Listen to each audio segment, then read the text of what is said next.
Hi everyone, I hope you're all well. இன்றைக்கு video கொஞ்சம் short and ஸ்வீட்டாக இருக்க போகுது பிகாஸ் நான் உங்கள் எல்லாருக்கும் ஒரு ஹெல்த்தியான பியூட்டிஃபுல்லான பிரேக்ஃபாஸ்ட் எப்படி செய்கிறது தான் காட்ட போகிறேன். நான் ஹெல்த்தி என்று சொன்னபடியால் I am gonna be using oats. எல்லாருக்குமே தெரியும் oats R incredibly nutritious.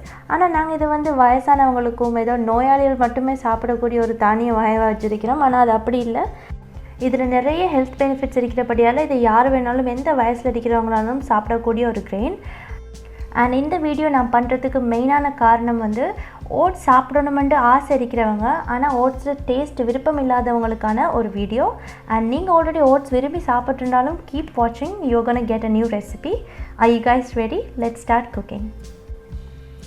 Welcome to Naveena's tiny tips. And இதில் மெஷர்மெண்ட்ஸ் எல்லாம் அவ்வளோ பெரிய காம்ப்ளிகேட்டட் ஒன்றும் இல்லை. 2 கப் பாலுக்கு 1 கப் அளவு ஓட்ஸ், அந்த மாதிரி மெஷர்மெண்ட்ஸில் நீங்கள் செஞ்சு கொள்ளலாம். பாலை ஒருக்கா நல்லா கொதிக்க வச்சுட்டு அண்ட் அடுப்பை நல்லா ஸ்லோ பண்ணிவிட்டு இப்போ நீங்கள் இதில் ஓட்ஸை ஆட் பண்ணிக்கொள்ளுங்க. இந்த ஓட்மீல் நீங்கள் பிரேக்ஃபாஸ்ட்டுக்கு எடுத்துக்கொள்ளக்குள்ள இதில் நிறைய ஹெல்த் பெனிஃபிட்ஸ் உங்களுக்கு கிடைக்கும். அதில் மெயினாக இந்த ஸ்கின்னுக்கெல்லாம், ஸ்பெஷலாக டீனேஜில் இருக்கிறவங்களுக்கெல்லாம் நிறைய முகத்தில் பருவம், அந்த மாதிரி ஸ்கின்னில் நிறைய பிரச்சனைகள் இருக்கும். இதை நீங்கள் அட்லீஸ்ட் ஒரு 2 or 3 times a week நீங்கள் இதை பிரேக்ஃபாஸ்ட்டுக்கு எடுத்தீங்கன்னா உங்களுக்கு ஸ்கின்னெல்லாம் நல்லா கிளியராக ஸ்மூத்தான ஸ்கின் கிடைக்கும். அது மட்டும் இல்லாமல் இதில் நிறைய நார்ச்சத்து இருக்கிறபடியால் உங்களுக்கு சாப்பாடெல்லாம் ஈஸியாக டைஜஸ்ட் ஆகி உங்களுக்கு கான்ஸ்டிபேஷன் பிரச்சனை ஒன்றும் இருக்காது. அண்ட் இந்த மாதிரி இப்போ பால் கொதித்து வரக்குள்ள நான் இதில் டேட்ஸ் ஒரு 5-6 டேட்ஸ் எடுத்துகிட்டு அதில் சீட்ஸை ரிமூவ் பண்ணிவிட்டு நான் இதில் போட்டுக்கொள்கிறேன். கையால் ஜஸ்ட் அதை பிச்சுட்டு. அண்ட் அவ்வளோதான். இது நீங்கள் 1 நிமிஷம் அடுப்பில் வச்சு காய்ச்சாலே போதும், உங்களோட ஓட்மீல் ரெடி ஆகிடும். ஸோ இந்த ஓட்மீல் உங்களுக்கு நேச்சுரலாகவே இப்போ ஸ்வீட்டாக இருக்கும் நீங்கள் டேட்ஸ் ஆட் பண்ணபடியால். பட் இதுக்கு கொஞ்சம் க்ரன்ச்னஸ் கொடுக்கறதுக்காக நான் கொஞ்சம் ஆமண்ட்ஸ் ரோஸ்ட் பண்ண போகிறேன். அண்ட் அது ரோஸ்ட் பண்ணுறதுக்காக நான் கொஞ்சம் இதில் நெய் சேர்க்குறேன். ஐ நோ பிரேக்ஃபாஸ்ட் அதுக்கு நெய் சேர்க்குறது அவ்வளோ ஹெல்த்தியாக இல்லை, இருந்தாலும் நாங்கள் ஓட்ஸ் சாப்பிடாமலே இருக்கிறத விட இந்த மாதிரி கொஞ்சம் நெய் ஆட் பண்ணி சாப்பிட்றபடியால் அவ்வளோ பெரிய பிரச்சனை ஒன்றும் வராது.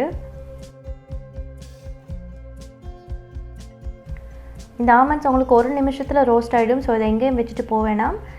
1 நிமிஷத்தில் இப்படி லைட்டாக ப்ரௌன் ஆனதும் அடுப்பை ஆஃப் பண்ணிட்டு இதில் கொஞ்சமாக சீனியும் கொஞ்சம் உப்பும் போட்டுட்டு இதை நாங்கள் ஜஸ்ட் மிக்ஸ் பண்ணி வச்சுடுவோம். அது உங்களுக்கு சீனியெல்லாம் நல்லா கேரமலாகி நல்ல ஒரு ஸ்வீட் கோட் உங்களுக்கு கொடுக்கும் அந்த ஆமண்ட்ஸில். இப்போ பிளேட்டிங் டைம். ஸோ அவ்வளோதான், ஈஸியான டேஸ்டியான ஹெல்த்தியான பிரேக்ஃபாஸ்ட் உங்களுக்கு ரெடி. நீங்கள் ஆல்ரெடி ஓட்ஸ் விரும்பி சாப்பிட்றவங்களா இருந்தால் you're gonna love this recipe. This is gonna be like heaven in your mouth.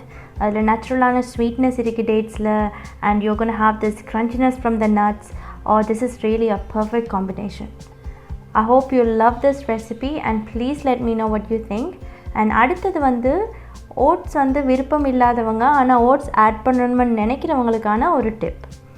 So வளமையாக நாங்கள் சாப்பிட்ற சாப்பாடு எதுவாக இருக்கட்டும், மார்னிங்கில் பிரேக்ஃபாஸ்ட்டில் நாங்கள் எடுத்துக்கொள்ளக்கூடிய எங்களுக்கு விருப்பமான அந்த சாப்பாடுக்கு பதிலாக திடீரென்று ஓட்ஸு சாப்பிட சொன்னால் யாருக்குனாலும் கடுப்பாகும். நானும் அப்படி தான். எனக்கும் ஓட்ஸ் ஃபஸ்ட் டைம் நான் சாப்பிட தொடங்கக்குள்ள அவ்வளோ பெரிய விருப்பம் இல்லை. இருந்தாலும் ஓட்ஸை நான் கிராஜுவலி எப்படி ஆட் பண்ணணுன்னு தான் இன்றைக்கி உங்களுக்கு நான் காட்ட போகிறேன்.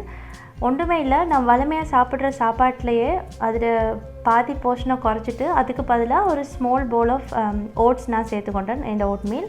அண்ட் அது மாதிரி தான் கொஞ்சம் கொஞ்சமாக நான் அதை இன்க்ரீஸ் பண்ணிவிட்டு நான் இப்போ எனக்கு அது தேவையில்லை. I can just have oats on its own. நீங்களும் ட்ரை பண்ணி பாருங்கள். Trust me, this works. It worked for me, for sure it will also work for you. And one more thing, don't force yourself to eat anything that you don't like. Take your time. எந்த changes பண்ணுறதாலும் gradually பண்ணுங்க. And life is not going to end tomorrow, so you have this beautiful life to start eating anything you want anytime. அதனால் just enjoy your life and eat what you like. At the same time take care of yourself as well. And நான் இந்த small portion I want to make this more beautiful and tastier. அது கொஞ்சம் banana coinsum, chia seeds கசகசாவும் and கொஞ்சம் பாலும் போட்டுட்டு I'm going to enjoy. And நீங்களும் இதை போயிட்டு anytime when you're ready try to make this and have it, enjoy it with your friends and family. And I'll catch you all next time with something new. Until then, bye from Naveena. Take care everyone.